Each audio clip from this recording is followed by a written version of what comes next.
అందరికీ నమస్తే. Welcome to my channel.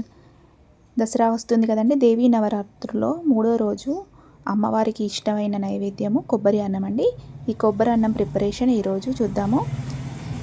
ఈ రైస్ నైవేద్యంగానే కాకుండా మన నైట్ డిన్నర్ టైంలో కూడా సింపుల్గా ప్రిపేర్ చేసుకొని తినేయొచ్చండి. ఈ వీడియో కంప్లీట్గా చూడండి. మీకు నచ్చితే please subscribe my channel and ఒక లైక్ కూడా ఇవ్వండి, షేర్ కూడా చేయండి, కామెంట్ కూడా చేయండి.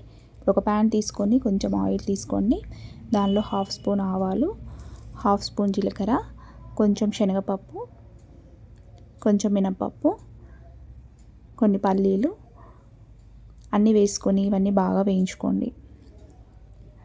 ఇక్కడ నేను ముందుగా 1 కప్పు రైస్ ఉడికించి పక్కన పెట్టుకున్నానండి. ఉడికించి అది బాగా చల్లారబెట్టుకోండి. ఈ పల్లీలన్నీ బాగా వేగే వరకు వేయించుకోండి. ఇప్పుడు దీంట్లో ఒక 3 or 4 పచ్చిమిర్చి కూడా వేసుకోండి. ఇలా పొడవుగా కట్ చేసి వేసుకోండి. దీనిలో కొంచెం కరివేపాకు వేసుకొని ఇవన్నీ బాగా వేయించుకోండి.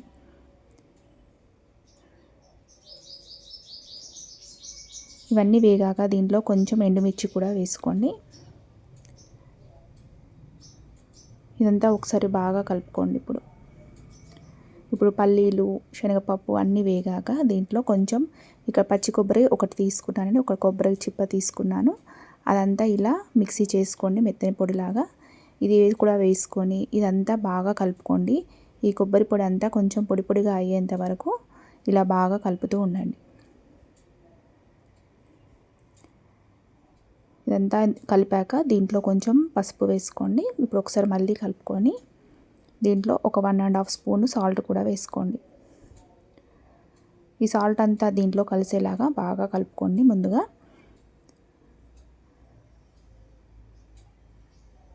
ఇదంతా బాగా కలిసాక ఇక్కడ ముందుగా మనం ఉడికించుకున్న రైస్ను దీంట్లో వేసి అంతా కలిసేటట్టు బాగా కలుపుకోండి. ఇలా ఈ రైస్ని అంతా కొంచెం కొంచెంగా ఇలా వేసుకొని ఈ కొబ్బరి అంతా దీంట్లో కలిసేటట్టు బాగా కలుపుకోండి. ఈ టైంలోనే మీకు ఒకసారి సాల్ట్ సరిపోకపోతే ఒకసారి చెక్ చేసుకొని మళ్ళీ కలుపుకోండి. ఇలా అంతా కలుపుకున్నాక మనకి రైస్ ప్రిపేర్ అయిపోయినట్టేనండి. అమ్మవారికి 3వ రోజు ఇష్టమైన ఈ నైవేద్యం కొబ్బరి అన్నం ప్రిపేర్ అయిపోయినట్టే. ఇలా మీరు కూడా ట్రై చేయండి. ఈ వీడియో కంప్లీట్గా చూసినట్టయితే please subscribe my channel and ఒక లైక్ కూడా చేయండి, షేర్ కూడా చేయండి. ఈ నైవేద్యం మీరు కూడా ట్రై చేసి మీకు నచ్చితే ఒక కామెంట్ కూడా చేయండి. నా మిగతా వీడియోస్ చూడాలంటే నా ఛానల్ని ఒకసారి విజిట్ చేయండి. Thank you for watching.